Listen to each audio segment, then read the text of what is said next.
Hola, igualmente, buenas noches, buenos días o medias mañanas. Hoy voy a hacer de manera concisa, hablarles un poquito de lo que es los problemas vertebrales mayores, que para mí es muy importante que la persona que va a usar como tratamiento las manipulaciones vertebrales tenga muy claro qué es lo que va a tratar y qué es lo que le va a ofrecer al paciente. Entonces, ha sido para mí de una manera muy fácil el entender este concepto de problemas vertebrales mayores o menores.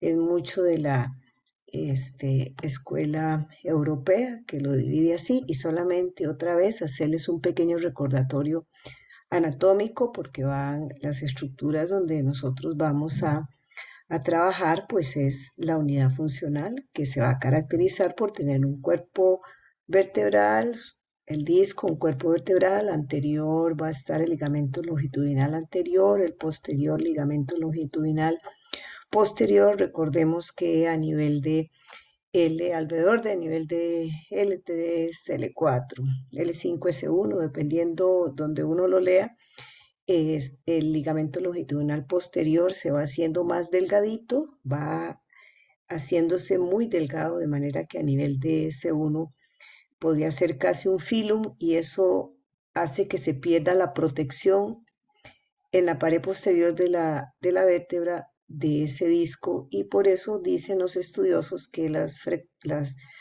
hernias más frecuentes se dan, pues ya todos sabemos, L5, S1 y la otra L4 a consecuencia de esta eh, variante no, porque es algo anatómicamente encontrado en la mayoría de los cadáveres cuando se ha hecho estos estudios.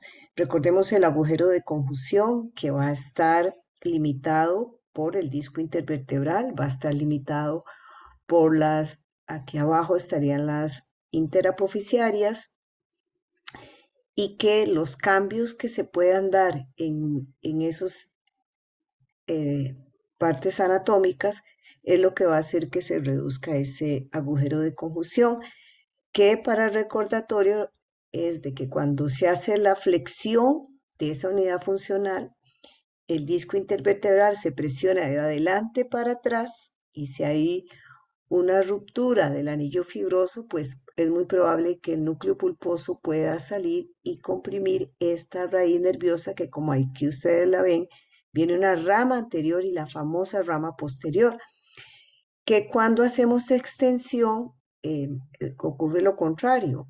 La presión se hace en la parte posterior de la parte anterior de la unidad funcional y el disco, más bien ese anillo, el núcleo pulposo se desplaza hacia adelante y se cierra un poco el agujero de conjunción y se comprime mucho la articulación facetaria, que recuerde que hemos hablado en otras charlas de que es una articulación verdadera, ¿verdad? Con sinovia y cartílago ricamente inervada por esta rama posterior, que es lo que hace que cuando se utilice las técnicas de manipulación vertebral, pues haya resultados muy importantes.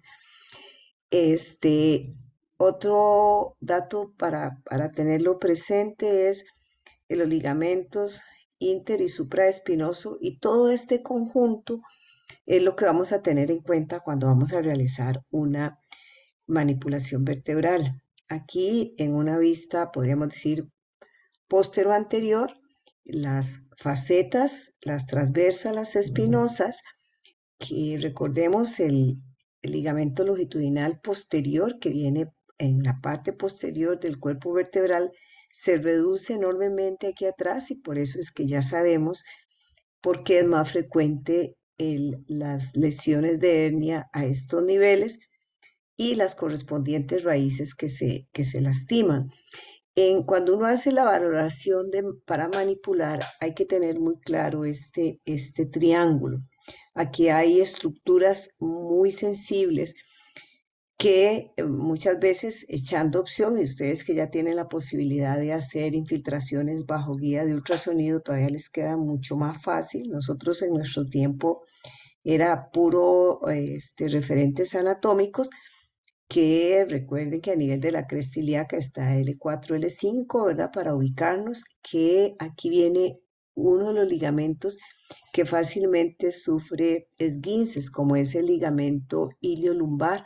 Entonces es muy importante hacer mano para uno valorar a ver si realmente es una faceta la que está afectada, que eso lo vimos cuando practicamos un poquito en la exploración clínica, o puede ser el ligamento iliolumbar, o que también, ¿verdad?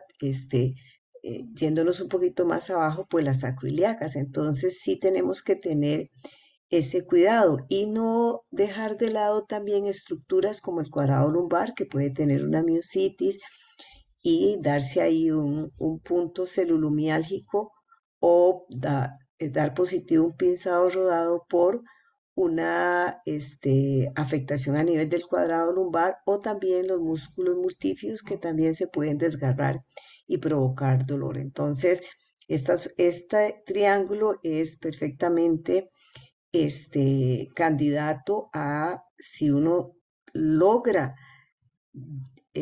palpar adecuadamente, a que el paciente uno le pueda poner una infiltración en la faceta o infiltrar también el ligamento iliolumbar. Entonces, tenemos que hacer manos para eso, que es importante. Entonces, vamos a hablar de dónde podemos meter el dolor. Siempre ya vimos cómo se explora el paciente, la parte cervical, la parte dorsal, la parte lumbar. Recordemos que hay una exploración postural y ahí vemos a ver si hay datos de que me haga sospechar de que tiene una rectificación de las cervicales, de que tiene un dorso plano, de que tiene una pérdida de la lordosis lumbar, y que entonces cómo está esa pelvis, ¿verdad? En relación a esos cambios. Y nos vamos más para abajo, vemos a ver si hay contracturas isquiotibiales del tendón de Aquiles, un recto anterior también un poco tenso, todas esas cosas que son finezas de la biomecánica corporal, que tenemos que tomarlas en cuenta.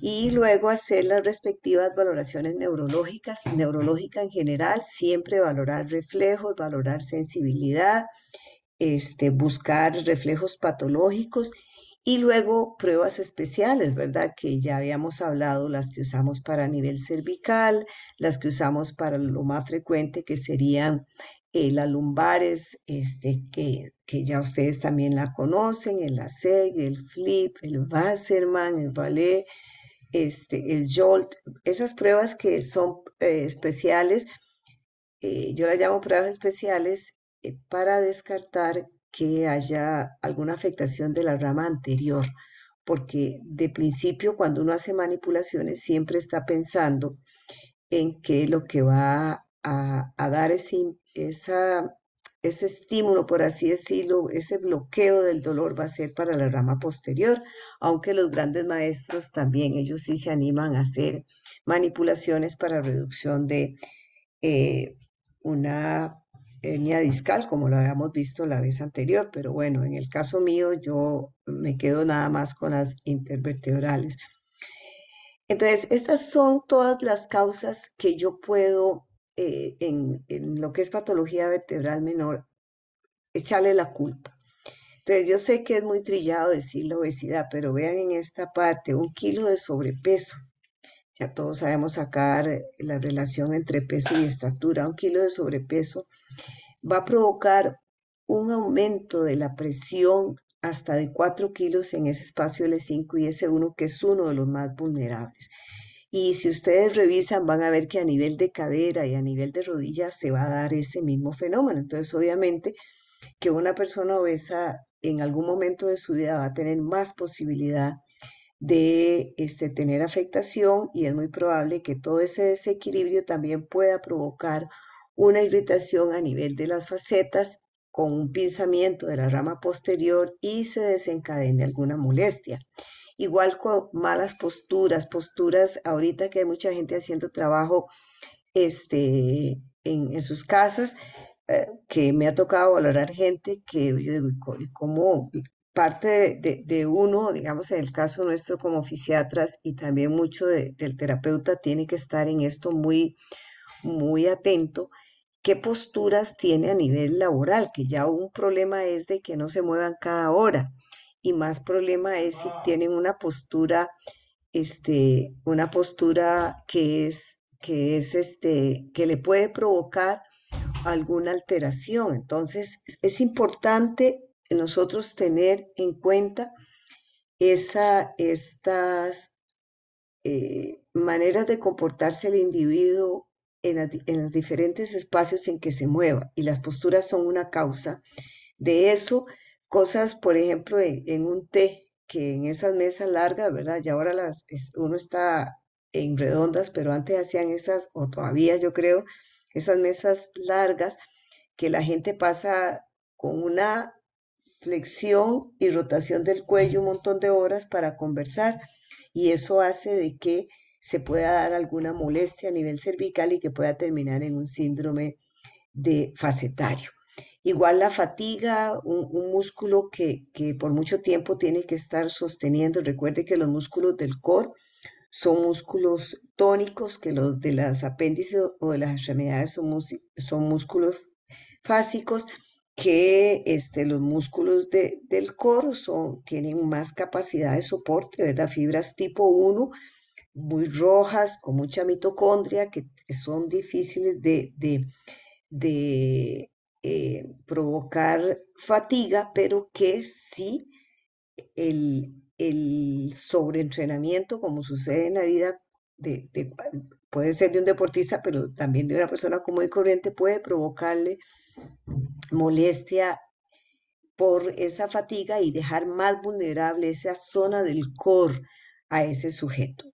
Igualmente, si ustedes leen allí, si nos pusiéramos a leer todos estos cosas, lo que quiero es que a ustedes les quede de cómo esto todo se puede meter en los problemas vertebrales menores, que no necesariamente esto indica que no haya un dolor fuerte. O sea, una persona con hiperlordosis, ya ustedes ven aquí que ya lo tienen que conocer bien, que tienen que ya pensar cómo está la pelvis, que tienen que empezar incluso a nivel de rodilla, donde se está dando más la presión, si en el compartimiento anterior o posterior de la rodilla, si está más en el antepié o en el retropié. En todo esto, ustedes ya tienen que tener eso muy, muy bien contemplado. Esto no necesariamente implica que el paciente no tenga tanto dolor como si tuviera una radiculopatía de la rama anterior, porque el dolor puede ser muy subjetivo y las personas tienen diferentes umbrales al dolor y hay que respetarle eso, ¿verdad? Puede ser que esta persona con una hiperlordosis que está haciendo una carga enorme a nivel de las facetas de L5 y S1, porque estuvo en una postura inadecuada, porque tuvo que mantenerse en una posición por mucho rato y se fatigó, tenga un dolor de 10 y otra persona que tiene una radiculopatía por una espondilolistesis tenga un dolor de 5. O sea, eso es muy, muy relativo. Lo que tenemos que tener claro es de que en la parte vertebral menor, por lo general, es muy difícil que uno encuentre algún daño estructural que sí lo va a encontrar muy fácilmente en los problemas vertebrales mayores. Lo mismo estamos hablando aquí, ¿verdad? De que ustedes tengan bien claro qué pasa con la lordosis lumbar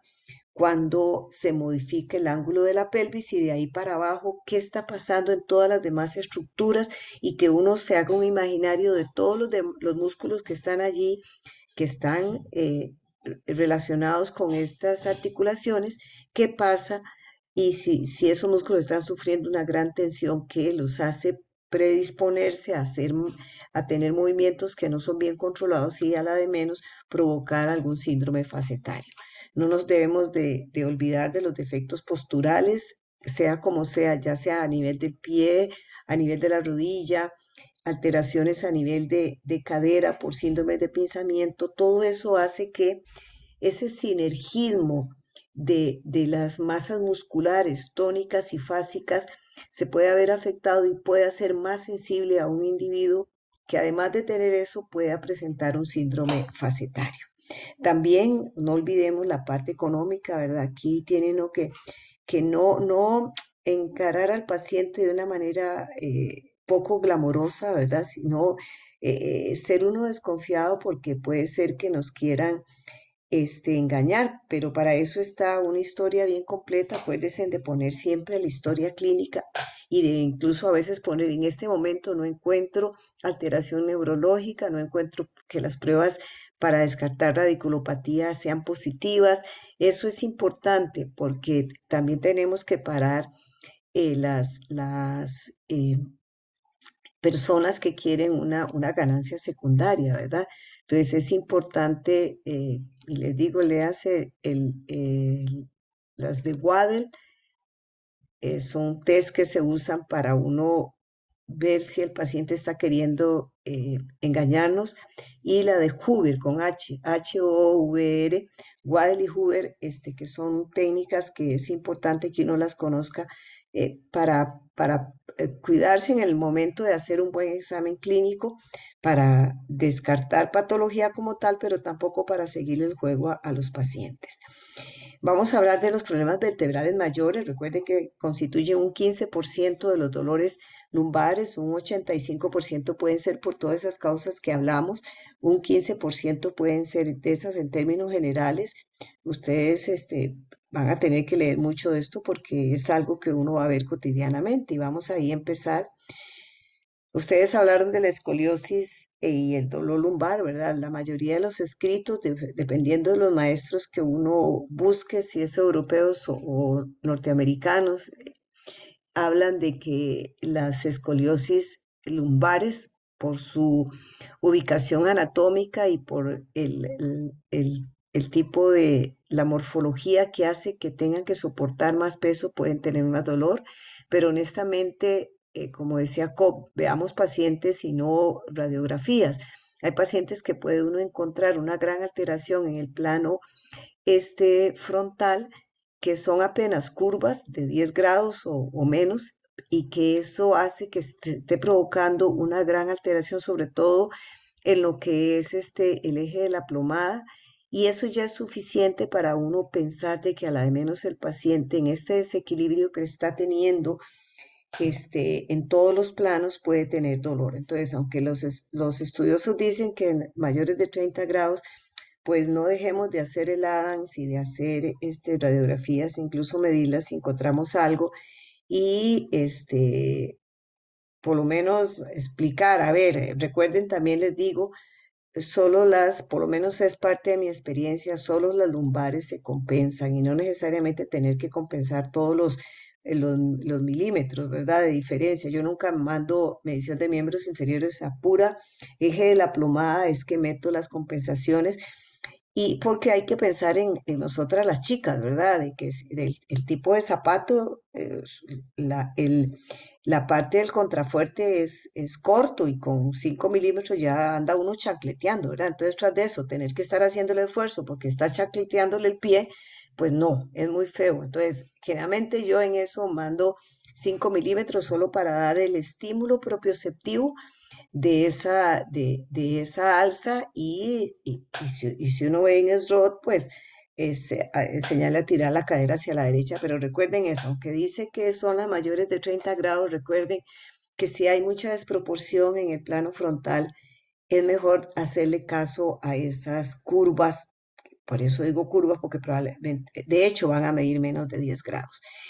También vienen la parte de desgaste severo. Bueno, pues así desgaste severo porque muchas de esas yo les enseño también a los pacientes la osteoartrosis severa, y que hay, bueno, la hiperostosis vertebral, que muchos de esos pacientes, de hecho, es el reposo lo que les da dolor, y cuando se levantan ya se les quita todo, pero también son candidatos a ser síndrome facetarios por los grandes cambios que hay en esas facetas, y se asocia, digamos, a una postura inadecuada, a un momento de mucha tensión, incluso emocional, que provoca una contracción sostenida muscular que hace una desventaja a nivel de todos los músculos tónicos que nos tienen que soportar. Entonces sí pueden dar ellos, recuerden, solo para hacer memoria de esto, cuando yo pierdo la altura del disco, se pierde también la altura del agujero de conjunción, y eso me hace que perfectamente la raíz anterior se vea comprimida, pero también puede haber irritación de la rama posterior. Entonces es importante en estos pacientes, en estos cambios, que esos son problemas vertebrales mayores, que no necesariamente, de hecho, una manipulación, tal vez la puesta en tensión produce un poquito de relajación, que yo lo uso mucho, pero aquí son otras cuestiones las que hay que tomar en cuenta. Recuerden que yo les dije que a nivel de la unidad funcional, el ligamento longitudinal anterior que va por aquí, el ligamento longitudinal posterior que va por aquí, si medía 4 centímetros y 4 centímetros, porque este continente contenido era de 4 centímetros también, pero ya perdió esa altura y ahora quedó en 3 y me quedó un ligamento longitudinal anterior grande y un ligamento longitudinal posterior grande. Eso puede hacer desplazamientos. Entonces, que se puede dar la pseudoespondilolistesis, que no es un defecto de la pars articularis como tal, sino que es a consecuencia de este fenómeno que se da, y eso es un problema vertebral mayor que ustedes lo tienen que tener en cuenta para ofrecerle otras opciones a su paciente. El otro problema que tenemos es la parte de la osteoporosis. Recuerden, es una gran desventaja por eso las hipercifosis, el plano sagital, a mí me gusta trabajarlo mucho y es parte de lo que uno le vende a los chiquitos, diciéndole: vea, papito, por favor, trabaje duro esos músculos, porque es una desventaja principalmente a las mujeres, pero también el varón, entrar a la época de la menopausia con una hipercifosis. Las vértebras dorsales son las que más van a sufrir, se van a provocar microfracturas, van a ser más sensibles ante cualquier golpe que se dé. Entonces, ya desde el punto de vista estructural, una alteración en el plano sagital ya es una desventaja para cualquier persona cuando llegue a su época de menopausia o de andropausia. Y el dolor a nivel dorsal perfectamente puede ser por colapso vertebral, porque ya per se esta alteración mecánica va a provocar mayor peso en la parte anterior de la vértebra dorsal y más fácilmente puede colapsarse. Pero también, obviamente, que la osteoporosis por sí sola, al darse microfracturas, puede llegar a ser esa postura sifótica de nuestras abuelitas, que de hecho se van haciendo más chiquiticas a consecuencia de eso. Pero lo que quiero que aquí que recuerden es eso.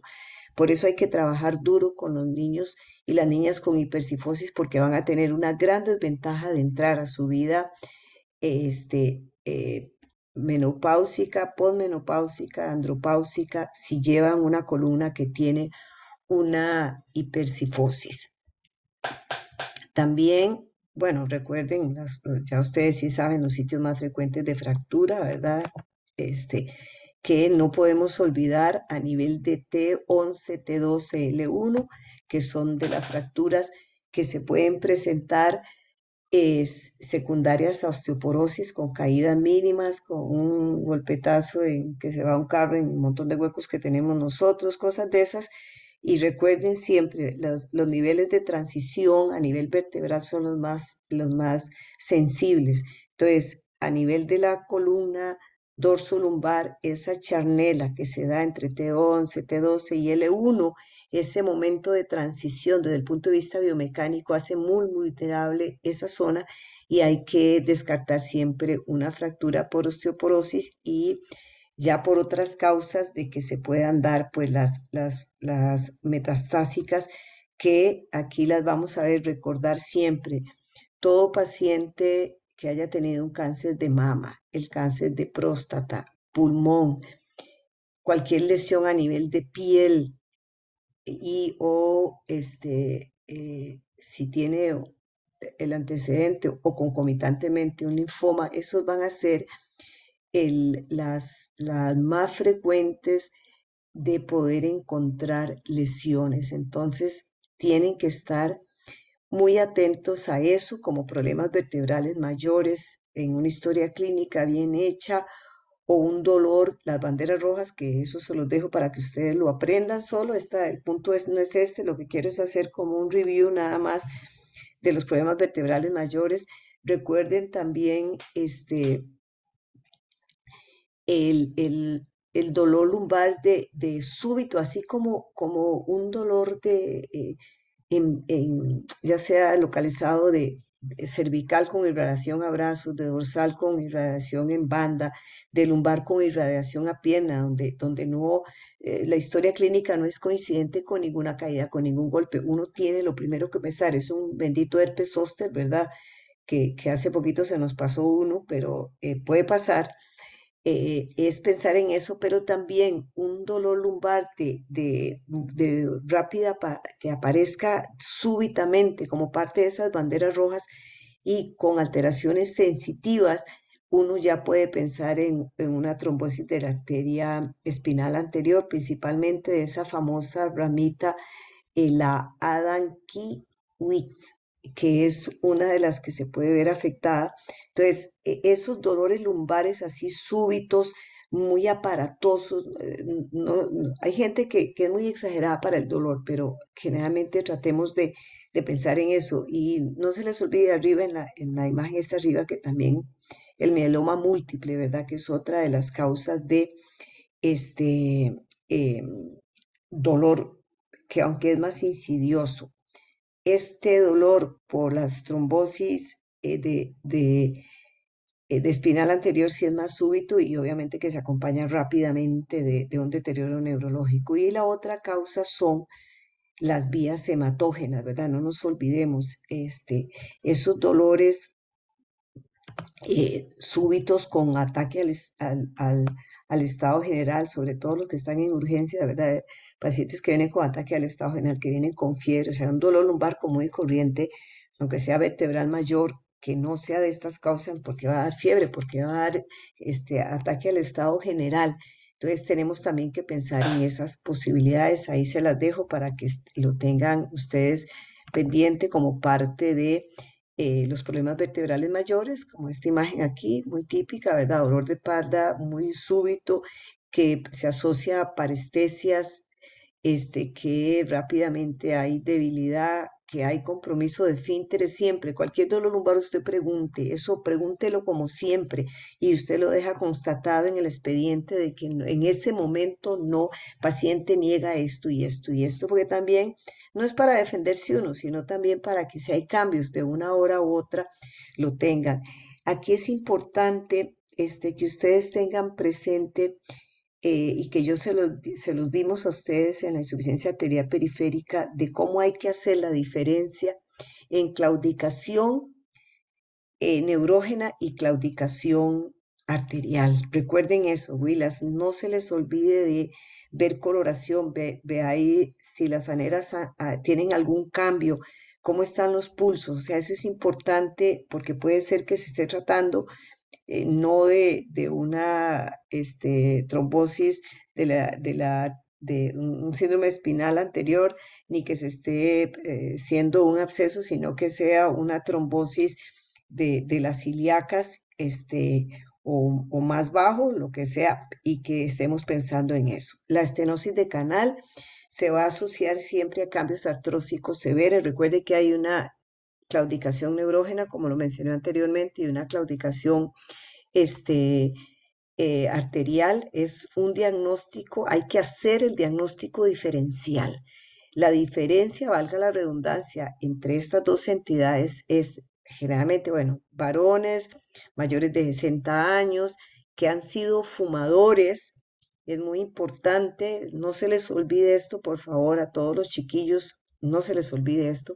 Y el paciente va a notar que cuando camina conforme van pasando los meses, incluso hasta los años, al caminar, va a sentir dolor. La diferencia es entre una y otra es que cuando es claudicación arterial, el paciente con solo que cese de caminar, se detenga, desaparecen prácticamente que los signos, y ya eso lo habíamos visto en la charla de rehabilitación cardíaca. Y en la estenosis de canal o la claudicación neurógena, el paciente no solamente se tiene que detener, sino tiene que inclinarse para tratar de abrir el canal medular, de abrir los agujeros de conjunción para que se liberen esas ese paquete nervioso que está siendo comprimido y se le quita el dolor. Entonces vamos a encontrar una postura como la que tiene este señor, un compromiso de los isquiotibiales, donde está predominando a nivel de rodillas, o sea, aquí están contracturados y aquí están más relajados, y aquí el recto femoral está aquí más acortado y aquí está más estirado. ¿Se acuerdan? Esa es una pregunta de examen que les dije, es importante que lo sepan, y aquí hay una pérdida de la lordosis lumbar porque el paciente trata crónicamente de tener ese agujero de conjunción abierto y del canal medular también. Entonces, esa es la diferencia y es muy importante hacer el diagnóstico diferencial en estas dos entidades. Las espondilolisis, espondilolistesis, una espondilolisis. Recuerde que estas se ven en las oblicuas, que al hacer la estrella de Meniere, al hacer extensión puede haber dolor. Si hay sospecha, se manda un TAC, porque esto, conforme pasan los años, sí puede llegar a darse esto. Entonces, no es lo mismo hacer un diagnóstico aquí que hacer un diagnóstico aquí. Este sí es una espondilolistesis, no como la anterior que hablamos de una pseudoespondilolistesis. Y aquí ya para terminando ese concepto, ustedes pueden buscar mecánico, no mecánico. Lo que quiero es que les quede bien claro de que las manipulaciones se van a hacer en los problemas vertebrales menores. Cuando nosotros tenemos bien claro lo que hablamos, la estrella de Meniere, que tenemos que tener, es la regla del no dolor y del movimiento contrario, que tenemos que tener 3 arcos libres para poder manipular, y si no, se tienen que usar previamente otras cosas para nosotros poder trabajar en ese paciente y lograr que se relaje y tener 3 arcos libres, o sea, de manera que, o sea, en este paciente, por lo menos yo no me voy a animar a manipular. Ok, recuerden la exploración, está la exploración segmentaria donde con la yema de los dedos del dedo pulgar, yo presiono cada una de las vértebras anatómicamente, tengo que estar bien ubicado, ya sea si voy a infiltrar esa faceta o si voy a manipular, cuál es el segmento donde yo voy a trabajar, y es así como se valora. Se hace, recuerden lo del pinzado rodado, para evidenciar, hay que aprenderse la representación que ustedes lo tienen ahí en el libro, que las raíces de la rama posterior tienen a nivel anterior y posterior, tanto en tronco como en brazos, como en región pélvica también. Que la exploración cambia, sentado se hace la cervical, y en esta posición que se muestra ahí se hace la dorsal y la lumbar. No olviden que lo vamos a estar practicando la percusión. Recuerden que vimos la percusión, recuerden que vimos el movimiento lateral de medial, de lateral a medial, perdón, para nosotros poder ubicar bien cuál es la faceta que está afectada. Entonces, con esto es nada más un recordatorio. Con esto quiero que ustedes vayan metiéndose a este mundo de la manipulación, pero que tengan muy claro qué es lo que no se tiene que manipular y qué es lo que sí se puede manipular. Gracias y nos vemos más adelante.